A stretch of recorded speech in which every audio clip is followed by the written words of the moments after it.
লালমনিরহাটের ৩ উপজেলার ৫ সীমান্ত দিয়ে অন্তত ৩৮ নারী, পুরুষ ও শিশুকে পুশিনের চেষ্টা চালিয়েছে বিএসএফ। তবে বিজিবি ও গ্রামবাসীর বাধায় এখনও সীমান্তের ওপারে ভারতীয় অংশে অবস্থান করছেন তারা। এই ঈদে জামা জুতো অ্যাক্সেসরিজের ডিসকাউন্ট।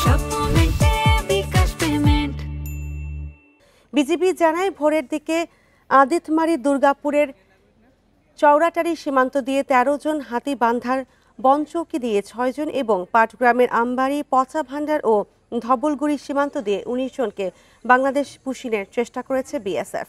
তবে বিজিবির বাধায় তা ব্যর্থ হয়। এ নিয়ে সীমান্ত এলাকায় উত্তেজনা দেখা দিয়েছে।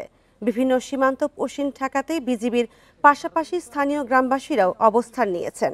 এই ঘটনায় বিএসএফকে পতাকা বৈঠকের আহ্বান জানানো হয়েছে। এদিকে সিলেটের মোকামপুঞ্জি ও মিনাটালা সীমান্ত দিয়ে অবৈধ অনুপ্রবেশের দায়ে ৫২ জনকে আটক করেছে বিজিবি।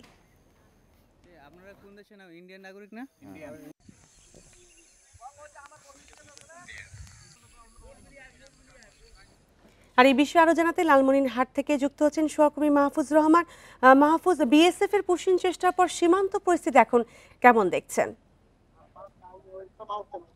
দেখুন, আজকে যে ভোরে ভোরে লালমনিরহাটের সীমান্তের ৫টি জায়গায় ৫টি সীমান্ত এলাকায় কিন্তু বিএসএফ অবৈধভাবে কিন্তু বাংলাদেশে ভারতীয় নাগরিক পুশিনের চেষ্টা করে। এটি কিন্তু স্থানীয় লোকজন জেনে যায়। জেনে যাওয়ার পর তারা কিন্তু বাধার সৃষ্টি করে, পাশাপাশি সেখানে বিজিবি এসে বাধার সৃষ্টি করে। আমরা এখন রয়েছি লালমনিরহাটের যে আদিতমারি উপজেলার চৌরাটারি সীমান্তে। আমরা এখানে এসে দেখেছি যে ভোর থেকে এই ঘটনা জানার পর থেকে স্থানীয় মানুষ কিন্তু তারা বাধার সৃষ্টি করেছে, লাঠি সোঁটা সহ তারা বিজিবিকে সহায়তা করছে। তারা বলছে যে কোনোভাবেই অবৈধভাবে বাংলাদেশে অর্থাৎ ভারতীয় নাগরিক প্রবেশ করতে দেওয়া হবে না। তারা কড়া বাধার সৃষ্টি করেছে। আমরা এখানে এসে দেখেছি বিজিবির পক্ষ থেকে যথেষ্ট নিরাপত্তা ব্যবস্থা নেওয়া হয়েছে।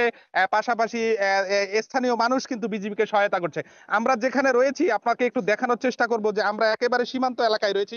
সেখানে দেখানোর চেষ্টা করছি যে আমি যে সীমান্তে রয়েছি সেখানে কিন্তু ১৩ জন অর্থাৎ দিগলটারি সীমান্তে রয়েছি। ১৩ জন মানুষ কিন্তু এখানে সীমান্তের পাশে কিন্তু অবস্থান করছেন। তাদের দাবি যে তারা ভারতীয় এবং তাদের আধার কার্ড সহ যে ভারতীয় নাগরিকত্ব সেটি কিন্তু রয়েছে। এজন্য কিন্তু বিজিবির পক্ষ থেকে তাদেরকে কিন্তু বাংলাদেশে প্রবেশ করতে দেওয়া হচ্ছে না। তো আমরা দেখছি যে ওখানে অসুস্থ একজন মানুষ রয়েছেন, শিশু রয়েছেন এবং নারী রয়েছেন।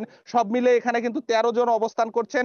আর আমরা অপর প্রান্তে যেমনটা দেখছি যে বিএসএফ সদস্যরা তারা কিন্তু সেখানে অস্ত্র সহ ব্যাপক নিরাপত্তা জোরদার করেছেন এবং তারা সেখানে অবস্থান করছেন। আমার পিছনে যে এলাকাটা আছে সেটি কিন্তু ভারতের অভ্যন্তরে। আমরা একটু দেখানোর চেষ্টা করছি যে বিজিবি বিএসএফ সদস্যরা সেখানে কিন্তু আছেন এবং যাদেরকে পুশিন করার চেষ্টা করা হচ্ছে তাদেরকে কিন্তু সেখানে তারা অবস্থান করছে সীমান্ত এলাকায়। তো সব মিলে আমরা সীমান্তের মানুষের সাথে কথা বলে যেমনটি জেনেছি যে সীমান্তে কিন্তু যথেষ্ট উত্তেজনা বিরাজ করছে। তারা বলছেন যে ভারতের আগ্রাসনের যথেষ্ট প্রতিবাদ কিন্তু তারা সীমান্তবাসী সহ স্থানীয় যে বিজিবি যারা আছেন দায়িত্বরত তারা কিন্তু কড়া জবাব দিবেন। আমরা কথা বলেছিলাম ১৫ বিজিবির যে সিও রয়েছেন তার সাথে, তিনি বলেছেন যে যারা এখানে অবৈধভাবে প্রবেশ করছে সেটি বিজিবি কিন্তু যথেষ্টভাবে প্রতিহত করার চেষ্টা করছে।